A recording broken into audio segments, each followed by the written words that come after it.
एडा बूस्ट के अंदर छोटे छोटे वीक मॉडल, ठीक है, मान लो 4 वीक, जी। ये पहला, ये दूसरा, ये तीसरा, ये चौथा, ठीक है। तुम मान लो बस यहाँ पे कि 6 सैंपल दिया, ठीक है। तो 6 सैंपल दिए तो उनके टारगेट भी तो दिए होंगे, फीचर और टारगेट दिए होंगे ना, एक्स वाई देते हैं ना हम मॉडल को ट्रेन करते समय। करेक्ट। तो हमने इन सब के वेट को 1 1 1 माना शुरू में, और फीचर और टारगेट दे दिया, पहले मॉडल को ट्रेन किया, ठीक है। और उनके करेक्ट। क्लास से फिर मैच कराया गया कि क्या वो अपने क्लास में बिलोंग की है, नहीं बिलोंग की, तो मिस क्लासीफाई कहलाते हैं, ठीक है, इतनी बात। तो हमने यही बोल रहा जीरो हूँ जीरो, मैं ये बोल रहा हूँ पहले।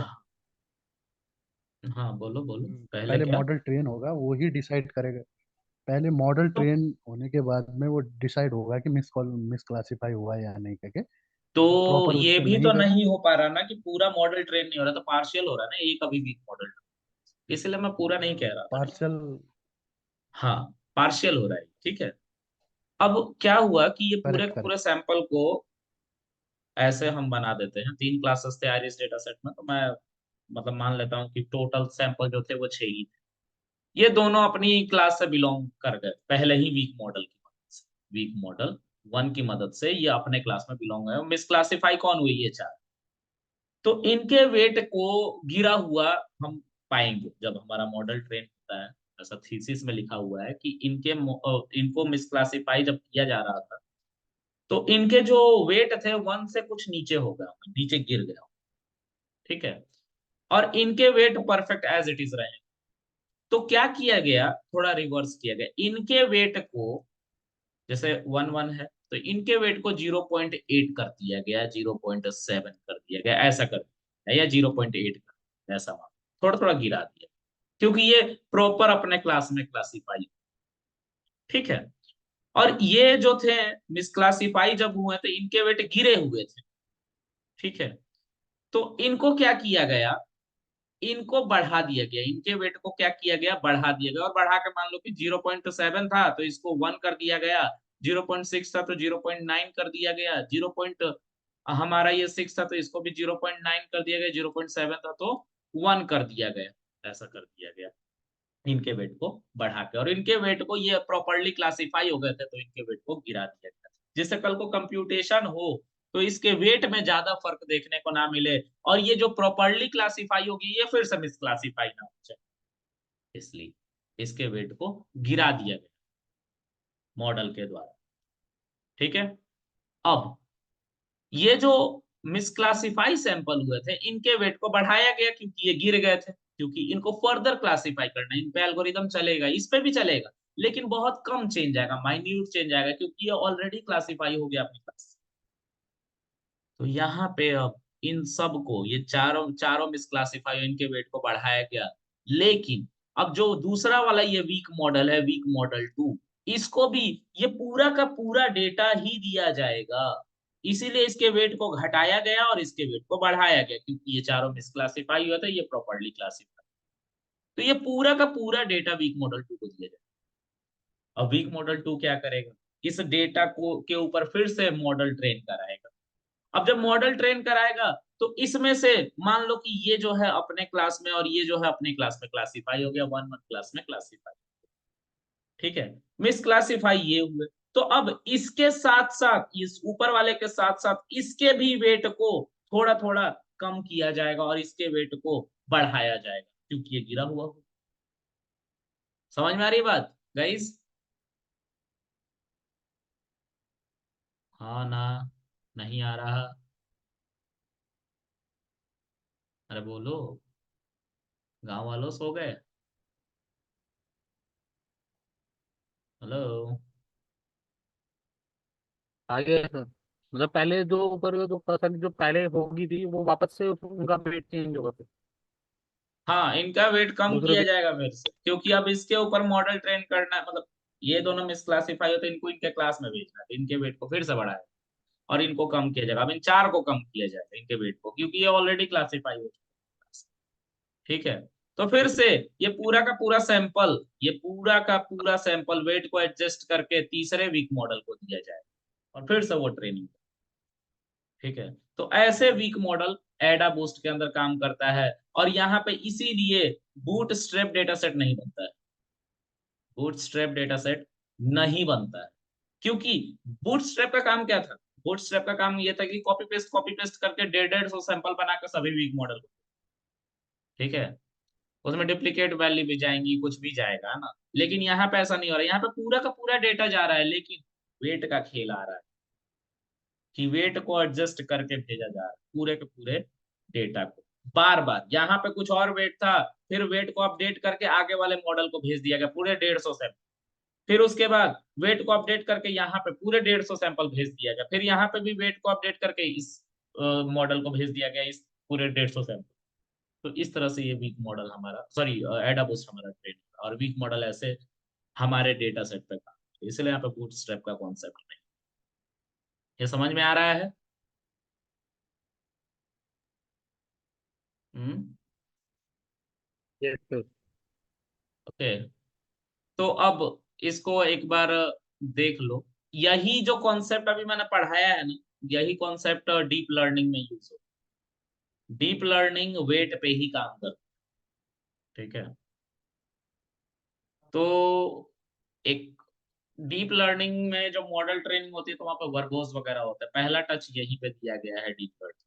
वेट का जहां पे बात हो जाए वहां पे हमारा डीप लर्निंग खुद ब खुद इंटरेक्ट कर जाता है मॉडल से। चलो देखते हैं। तो मैं मॉडल एक ट्रेन कर, अच्छा, एडा बूस्ट वो एक बहुत ही पावरफुल क्लासिफायर माना गया है, क्लासिफिकेशन का मॉडल माना गया है, रिग्रेशन का नहीं। एडाबूस्ट रिग्रेसर भी होता है लेकिन उसका कोई यूज नहीं, रिग्रेशन में अच्छा काम नहीं करता है। इनसेंबल लर्निंग में ज्यादातर हमारा मॉडल है जो क्लासिफिकेशन पे ही अच्छा काम करता है, रिग्रेशन, ठीक है। तो अब मैं कुछ इंपॉर्टेंट लाइब्रेरीज को बुलाऊंगा। स्केलिंग यहाँ पे जरूरी है। Import pandas as PD, import numpy as np, import matplot lib.pyplot as plt, import seaborn as sn। अच्छा, from sklearn ensemble import adaboost classifier, ठीक है। One second. एडाबूस्ट क्लासिफायर और रिग्रेसर देखो दोनों है, लेकिन क्लासिफिकेशन पे ही अच्छा काम, ठीक है। तो ये सारे इंपॉर्टेंट लाइब्रेरीज थे जिनको हमने चलाया, और ये हमारा इंपोर्ट हो जाएगा एक बार तो शेल चल जाएगा, यहाँ पे टिक आ जाएगा, ये स्क्वायर नहीं रहेगा। अभी चल रहा हो गया इंपोर्ट, देखो यहाँ पे टिक आ गया और वो स्क्वायर भी। अब हमें डेटा को इंपोर्ट करना है तो हम आयरिस डेटा के साथ ही काम करने होते हैं। तो हम पहले loading our iris data step first, ठीक है। हम पहले आयरिस डेटा को लोड करेंगे, तो लोड करो। तो pd.read_csv and you have to pass iris data, so I'm going to copy this path, putting r value there in front of path, ठीक है। And let's run this. This is your data set. df में store करोगे and again you have to simply run this if you want to see the data. So this is my data. Now I need a feature and target. So split data into feature and target. So let's see. df.ilog square bracket.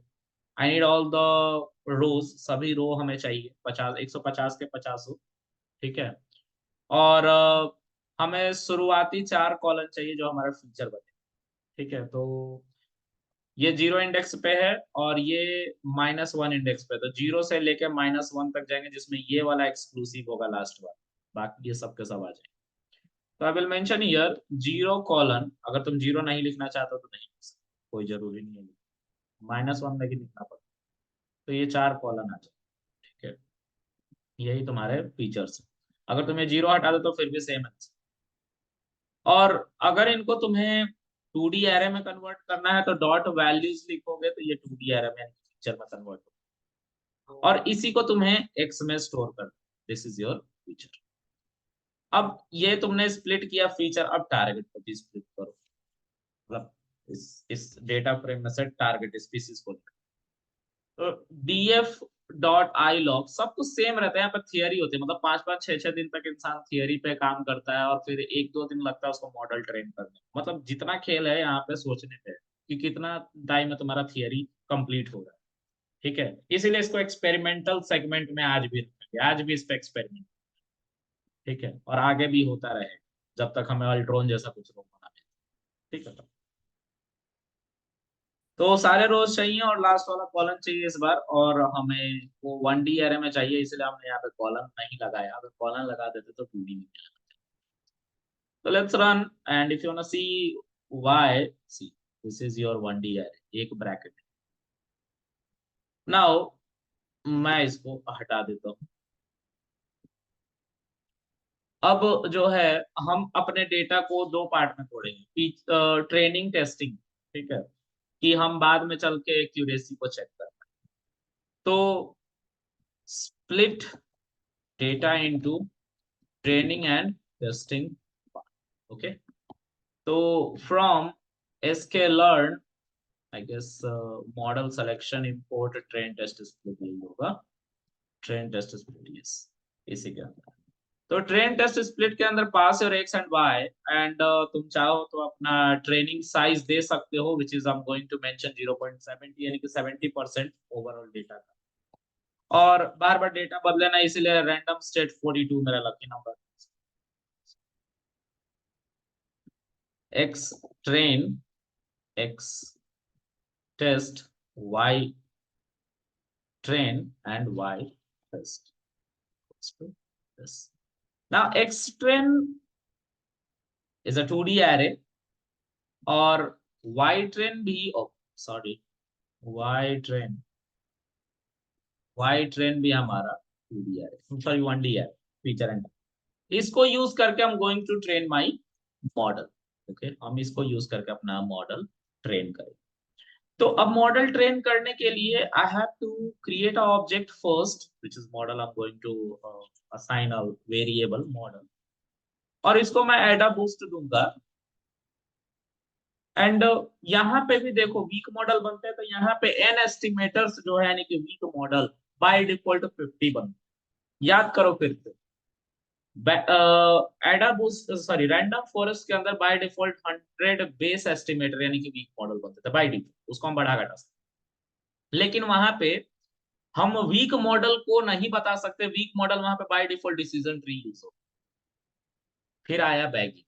Bagging ने बोला कि तुम हमारे यहाँ free हो अपने week model को बताने के लिए, लेकिन जिस वीक मॉडल को तुम बताओगे तो बाय डिफॉल्ट वहां पे 10 वीक मॉडल्स बन, तो जिस भी मॉडल को तुम बताओगे उससे तुम्हारे वीक मॉडल 10 के 10 ट्रेन कर दिए जाएंगे।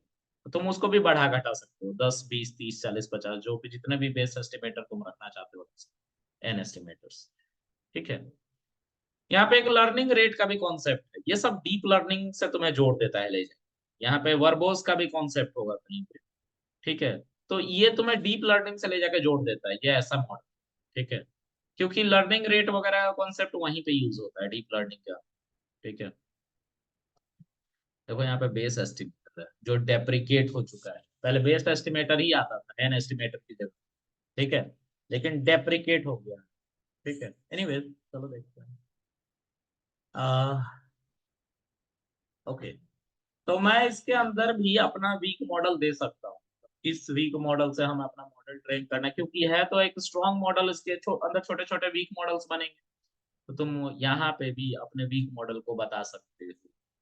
तो मान लो कि मैं क्लासिफिकेशन को यूज करने जा रहा हूँ, तो इसके अंदर मैं अपना वीक मॉडल बता सकता हूँ। मान लो कि मैं लॉजिस्टिक रिग्रेशन से, या डिसीजन ट्री से, या रैंडम फॉरेस्ट से, एंसेंबल लर्निंग के अंदर वीक मॉडल की तरह एंसेंबल लर्निंग भी आ सकता है। ठीक है, ऐसा जरूरी नहीं है कि नहीं आए, क्या आ सकता है इसके अंदर। वीक मॉडल पे तुम एंसेंबल लर्निंग भी, सॉरी रैंडम फॉरेस्ट भी यूज कर सकते हो, बैगिंग भी यूज कर सकते हो। ठीक है, ऐसा जरूरी नहीं है कि लॉजिस्टिक रिग्रेशन ही यूज करना। ठीक है, तो इसको हमेशा याद रखो। ठीक है, तो मैं अभी के लिए लॉजिस्टिक रिग्रेशन यूज करता हूँ। From sklearn linear model import, logistic regression, it should be in capital, logistic regression. और बेस मॉडल मैं इसका नाम दे देता हूँ, ठीक है। और लॉजिस्टिक रिग्रेशन यहाँ पे मैक्स मैक्स ईटर ज्यादा ही बढ़ा के रखना, ठीक है, जरूरी होता है, नहीं तो इसकी वजह से एरर आता है, मैक्स इटरेशन एरर, ठीक है। और इसमें तुम क्या कर सकते हो, ओवीआर वाला कॉन्सेप्ट दे सकते हो। तो वो क्या है, मल्टी क्लास में आइरिस डेटा सेट के साथ हम काम कर रहे थे, यहाँ पे हम मल्टीनोमियल क्लास को यूज करें, ठीक है। अब यहाँ पे बेस एस्टिमेटर जो है, हम बेस मॉडल को यूज करें। और वीक मॉडल जो बाई डिफॉल्ट हमारा बना है, यानी कि एन एस्टिमेटर, ठीक है, वो 50 है। तुम चाहो तो उसको बढ़ा या घटा सकते हो। मैं मान लेता हूँ कि 100 हम वीक मॉडल बनाएंगे, ठीक है। अब इसको हम अपना डेटा फिट करें, तो एक्स ट्रेन और वाई ट्रेन को हम फिट करें और रन करेंगे। It will take some time. Base estimator deprecate हो चुका था, तो सिर्फ एस्टिमेटर नाम रखा गया है, एस्टिमेटर लिखना पड़ेगा, एस्टिमेटर देखो। लेकिन बेस एस्टिमेटर भी आ रहा है, भले ही वो डेप्रिकेट हो गया, ये लास्ट क्लास में भी हुआ था। देखो हमारा मॉडल ट्रेन हो गया, ठीक है। ये किसी चीज की वार्निंग आ रही है, फ्यूचर में क्या होने वाला है, कोई डिफॉल्ट डेप्रिकेशन है, कोई डेप्रिकेशन का ये वार्निंग है AWS के अंदर, ठीक है। इसको देख लेना एक बार, ये कोई डेप्रिकेशन की ही वार्निंग है, कुछ डेप्रिकेट होने वाला है, यहाँ पर पूरा नहीं लिखा हुआ है, ठीक है। तो ये देखो, एडाबूस्ट के अंदर जो एस्टिमेटर तुमने यूज किया, लॉजिस्टिक रिग्रेशन। अभी थोड़ी देर पहले मैंने बोला था कि आप इंसेंबल लर्निंग के भी एल्गोरिदम, यानी कि बैगिंग यूज कर सकते, ठीक है, बूस्टिंग यूज कर सकते हो, सॉरी रैंडम फॉरेस्ट यूज कर सकते हो, तो कर सकते हो, कोई मना ही नहीं, ठीक है। बहुत माइनर सा चेंज है रैंडम फॉरेस्ट, बैगिंग और बूस्टिंग में, तो तीनों वीडियो को देखना, वो माइनर चेंज समझ में आ जाएगा, ठीक है। बैग रैंडम फॉरेस्ट में बूटस्ट्रैप की मदद से वीक मॉडल्स बनते थे, और वहां पे तुम मॉडल, वीक मॉडल के मॉडल्स नहीं डिफाइन कर सकते हो, बाय डिफॉल्ट डिसीजन ट्री से बने। बैगिंग में तुम वीक मॉडल के मॉडल्स भी डिफाइन कर सकते हो, कि तुम लॉजिस्टिक रिग्रेशन यूज करोगे कि रैंडम फॉरेस्ट यूज करोगे, ये क्या यूज करोगे, तुम्हारी मर्जी, तुम वहां पे कर सकते हो। और वहां पे भी बूटस्ट्रैप टेक्निक की मदद से डेटा सभी वीक मॉडल को दिया जाता था। अब एडा बूस्ट तुम पढ़ रहे हो, एडा बूस्ट में बूटस्ट्रैप को हटा लिया गया है, या ये वेट के ऊपर काम।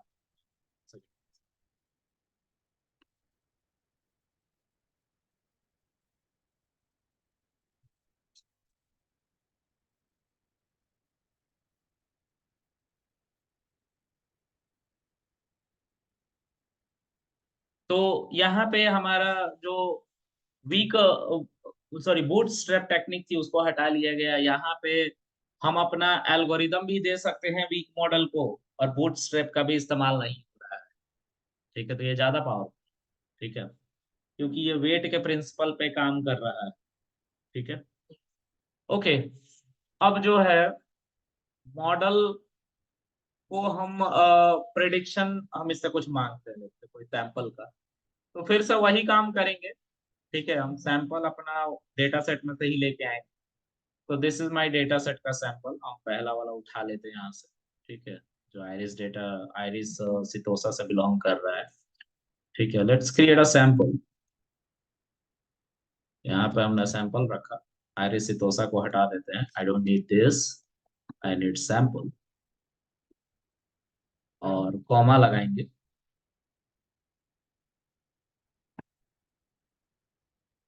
और हाँ, ये हमारा सैंपल तैयार है। अच्छा, स्केलिंग हमने नहीं किया है, फिर से भूल गए, स्केलिंग करना जरूरी है, लेकिन हमने किया नहीं, भूल। तो स्केलिंग कर लो, स्प्लिट करने से पहले यहाँ पे स्केलिंग कर ले। तो स्केल योर डेटा, ठीक है, स्केलिंग करना जरूरी होता है। तो फ्रॉम स्केल लर्न, स्केलिंग किसके अंदर है, कोई बताएगा? हम्म, किसके अंदर स्केलिंग होती है? प्रोसेसिंग के अंदर कुछ याद ही नहीं है, तुम लोग क्या ही पढ़ोगे। एक्स को पास करो, सॉरी एक्स को मत पास करो, इसका ऑब्जेक्ट बनाओ।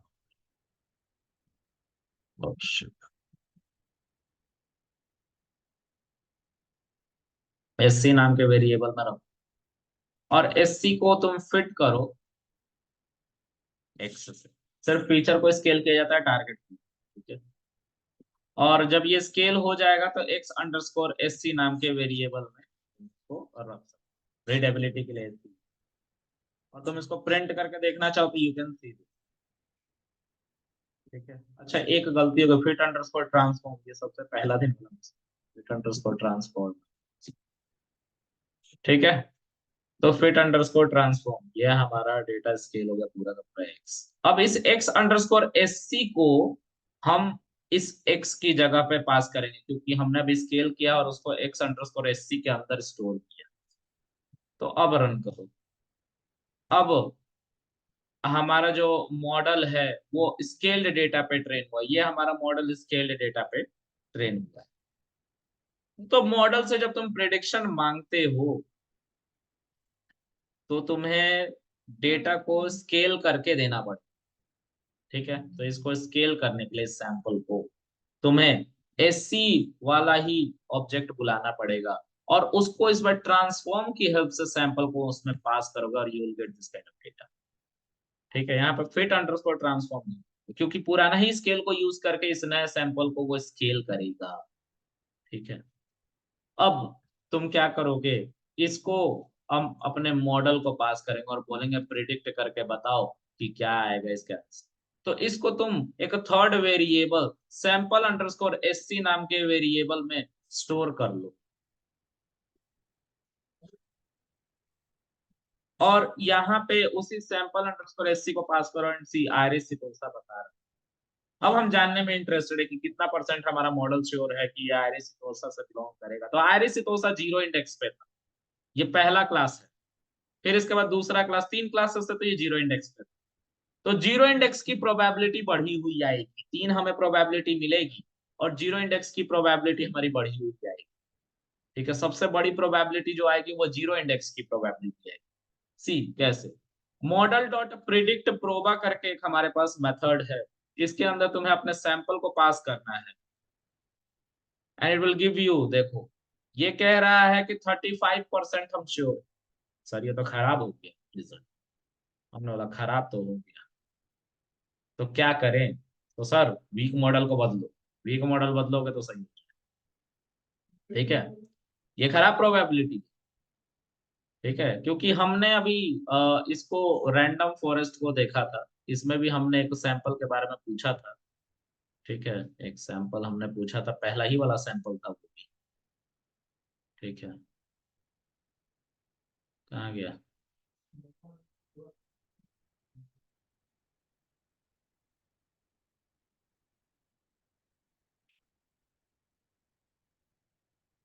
यहाँ देखो पहला वाला ही सैंपल था और वो 100% प्रोबेबिलिटी दे रहा था। इंटरनली ये डिसीजन ट्री का यूज कर रहा था, उससे पहले उसके बाद बैगिंग यूज किया था, बैगिंग में भी हमने पहला सैंपल यूज किया था, ठीक है।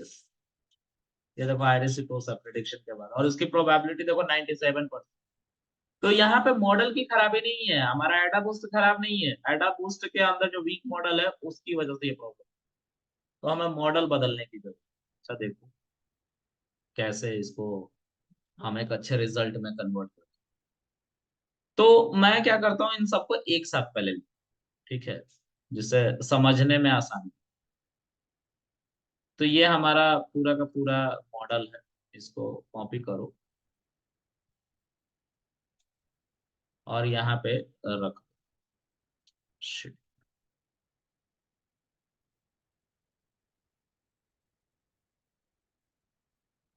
पूरा का पूरा गाइज ये सब एक्सपेरिमेंटल है, ठीक है।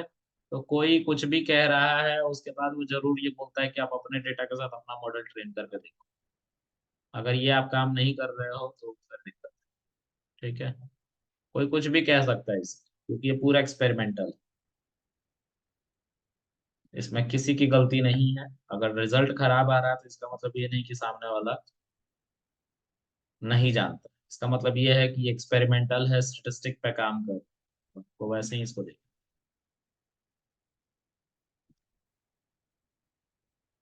ठीक है, रन दिस, सी, ये हमारा प्रोबेबिलिटी बता रहा है, सबसे लास्ट वाली लाइन प्रिडिक्ट प्रोबा।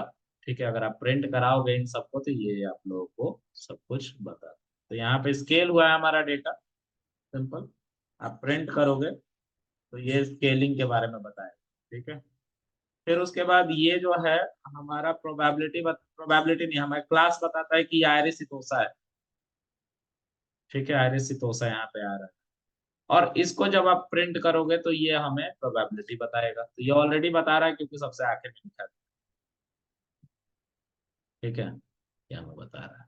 ठीक है, अच्छा, एक चीज, हम इस मॉडल को अच्छा करने, हम अच्छा करेंगे, कैसे करेंगे, तो उसको देखो। हम यहाँ पे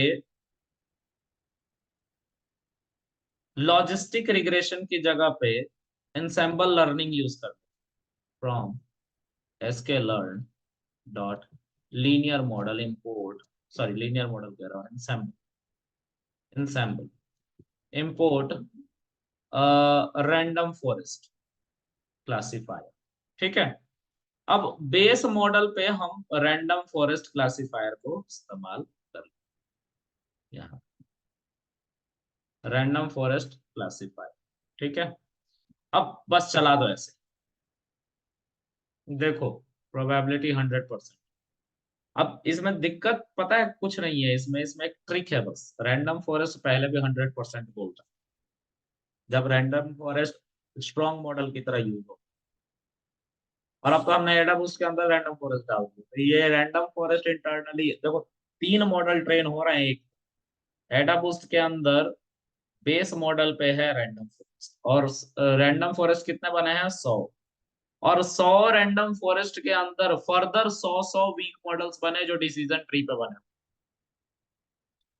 ठीक है, तो इसके अंदर अगर मैक्स डेप्थ तुम देखोगे, इसके अंदर मैक्स डेप्थ सब कुछ याद रखना पड़ेगा कि तुमने स्टार्ट से क्या पढ़ा।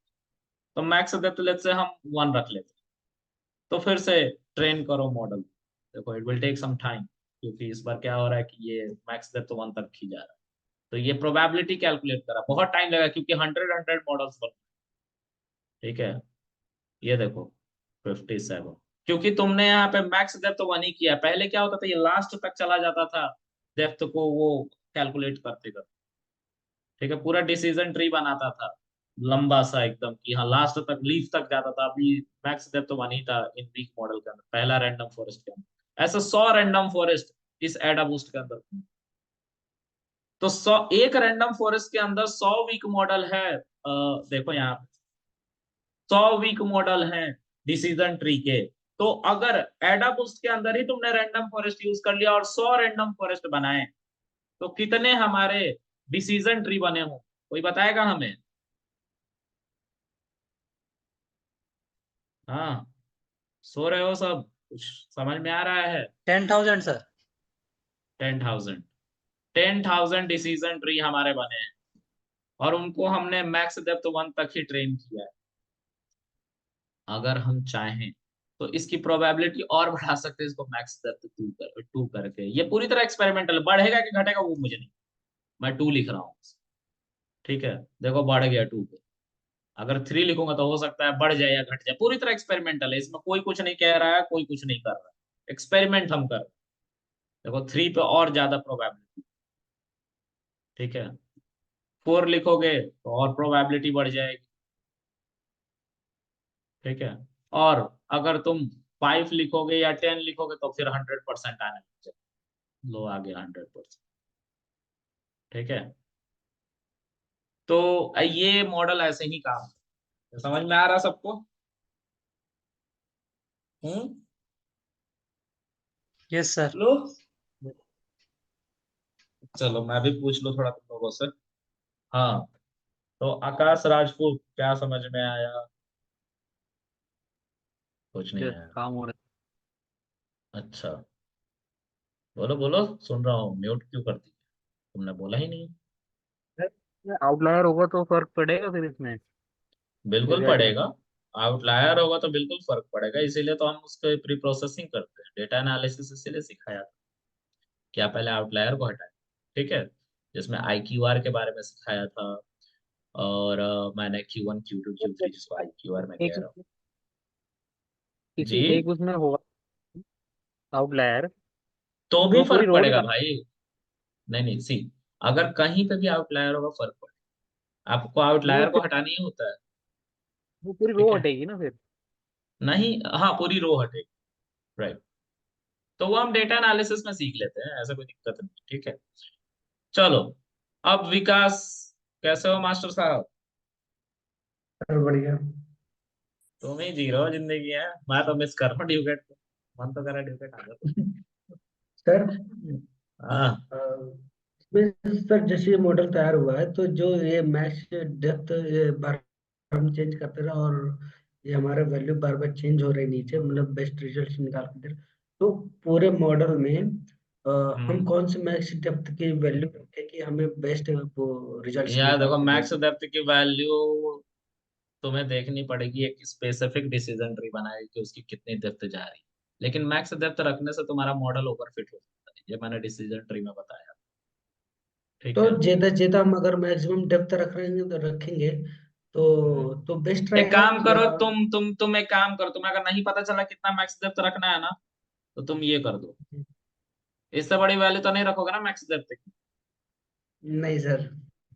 बस ये जहां तक पहुंचेगा एक पहुंचेगा, उसके बाद ये दिक्कत एरर दे दिया गया इसमें कहीं और टू error दे लार्ज नंबर। फिट में नहीं, इसमें पाइथन इंट, अच्छा है, इंट है ना ये, इंट के लिए ज्यादा बड़ा नंबर हो गया, इसको छोटा करने को कह रहा है। चलो, इसको इतना छोटा करके चलाओ, अभी बुरा नहीं मान। ठीक है, इससे बड़ा तो नहीं होगा ना हमारा टेस्ट। वो क्या है ना कि आई थिंक इसकी प्रोग्रामिंग भी C++ पे होगी, इसीलिए वहां पे इंट का कॉन्सेप्ट अभी भी implement, क्योंकि अ, इसको नमपाई में बताया जाता है अच्छे से, नमपाई C++ पे बनी हुई है।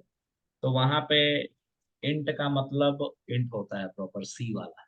ठीक है, जिसकी 2 बाइट वैल्यू होती है ना, बिग इंट होता है वहां पे, है ना। तो वहां के डेटा टाइप यूज करते हैं, लेकिन बनाए गए हैं पाइथन के लिए, कि पाइथन इस पे चल सके। ठीक है, तो इसमें भी आई गेस इंट के साथ कुछ दिक्कत है, इंट की बड़ी वैल्यू हो गई थी। ओके, तो हाँ, इतना बड़ा तुम रख सकते हो नंबर। ठीक है, कोई दिक्कत नहीं। ठीक है, ऑल राइट, किसी और को कुछ पूछना है? इशिका, आपको समझ में आया? यस सर, समझ में आया, बट मेरा एक छोटा सा क्वेश्चन है। आपने जैसे हम्म आईएस डेटा सेट किया है, तो इसमें तो हमारे पास 150 डेटा है, तो 150 क्या रोज है। होगा? तो सर मेरे को ये पूछना था कि कितनी रोज होनी चाहिए, बेसिकली कितना लार्ज डेटा होना चाहिए कि जो हमारा मॉडल अच्छा ट्रेन हो। एक आइडिया कोई, 150 तो आई थिंक कम ही है वैसे, बट एक अच्छे चलो चलो आइडिया। चलो, दिखाता हूँ।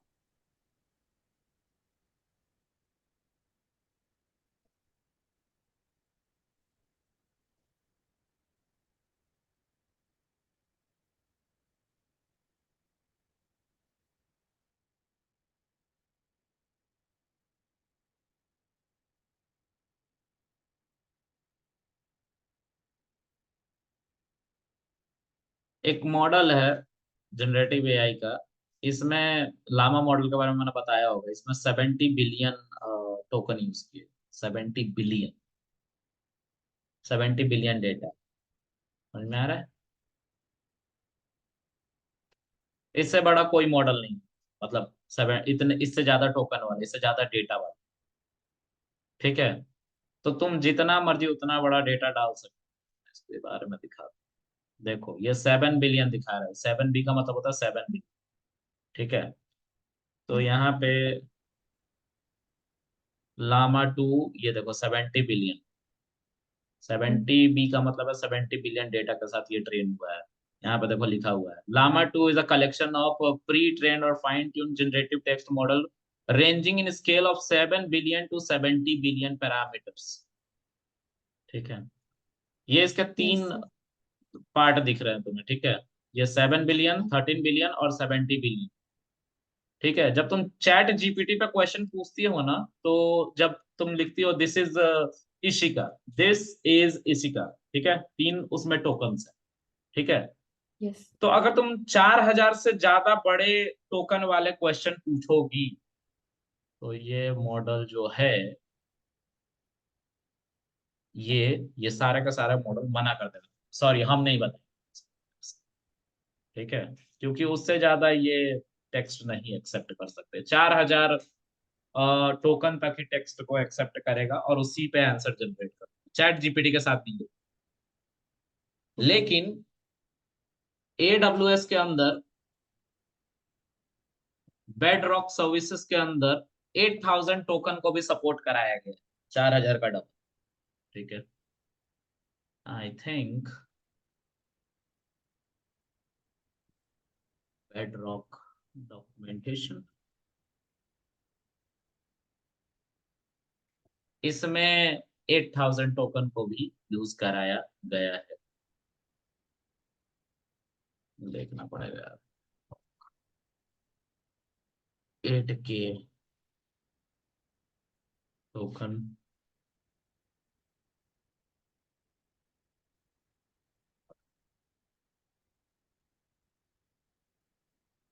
हाँ, आई थिंक सो, यहाँ पे मिलेगा। ये देखो, 4000 टोकन, ये भी कह रहा है ना कि 4000 टोकन हम मैक्सिमम यूज कर सकते हैं। लेकिन देखो, जब ये LLM मॉडल है सब, ठीक है, LLM मॉडल यानी कि लार्ज लैंग्वेज मॉडल, जो जनरेटिव AI GPT वगैरह सब में यूज कर रहे हो तुम लोग, वो LLM मॉडल्स। ठीक है, तो ये जो LLM मॉडल है, ये टाइटन टेक्स्ट एक्सप्रेस, ये एक इसका एडवांस वर्जन, ये टाइटन टेक्स्ट लाइट AWS के अंदर आता है, बेडरॉक के AWS का मॉडल है AI का। तो इसमें 4000 टोकन तुम पास कर सकते हो इंग्लिश लैंग्वेज। ठीक है, और yes sir. Fine tune support कराया गया है, और बहुत बहुत सारी चीजें यहाँ पे देखो। यहाँ पे तुम 8000 टोकन मैक्सिमम सपोर्ट करा सकती हो, और ये टाइटन टेक्स्ट एक्सप्रेस इसका नाम, इस मॉडल बेडरॉक के अंदर, बेडरॉक AWS के अंदर सर्विसेज दी गई। ठीक है, और ये तुम्हारा लैंग्वेज, ये भी इंग्लिश पे सपोर्ट कराया गया है। 100+ लैंग्वेजेस अवेलेबल, इसमें 100 से ज्यादा लैंग्वेजेस काम कर सकते हैं, इसमें सिर्फ इंग्लिश पे काम कर सकते हैं। ठीक है, इसमें 100 से ज्यादा ओके। लैंग्वेजेस को सपोर्ट कराया गया, जिसपे तुम काम कर सकते हो। ठीक है, इस पे भी फाइन ट्यून कराएगा, और ये भी बहुत सारी बातें इसके ऊपर लिखी, समराइज कर सकता है, कॉपी राइटिंग कर सकता है, ये बहुत सारे काम कर सकता है उसके अलावा। ठीक है, देखो, ब्रेन स्टॉर्मिंग कर सकता है, समराइजेशन कर सकता है, मैंने इसका मॉडल बनाया। ठीक है, जनरेशन कर सकता है, टेबल क्रिएशन कर सकता है, data formatting, paraphrasing, chain of thoughts, rewrite, extraction, Q&A and chat. मतलब हम इससे बातचीत भी कर सकते हैं, मैंने इसको भी बनाया। ठीक है, तो मतलब कहने का मतलब है कि इसको बनाने में बहुत टाइम लगा होगा, इस मॉडल को ट्रेन करने में। और भी इसके अंदर बहुत सारे मॉडल्स अलग, Titan multi mode enabling, sorry embedding. ठीक है, तो इनके बारे में भी पढ़ना। इसमें से शायद टेक्स्ट टू इमेज फॉर्मेशन का भी दिया गया है, टाइटन इमेज इमेज जनरेटर दिया है ना, दिया है। तुम अपने थॉट्स बताओ और वैसा इमेज बन के आए। ठीक है, इस पे गूगल काम करे। आज के लिए इतना रखते हैं।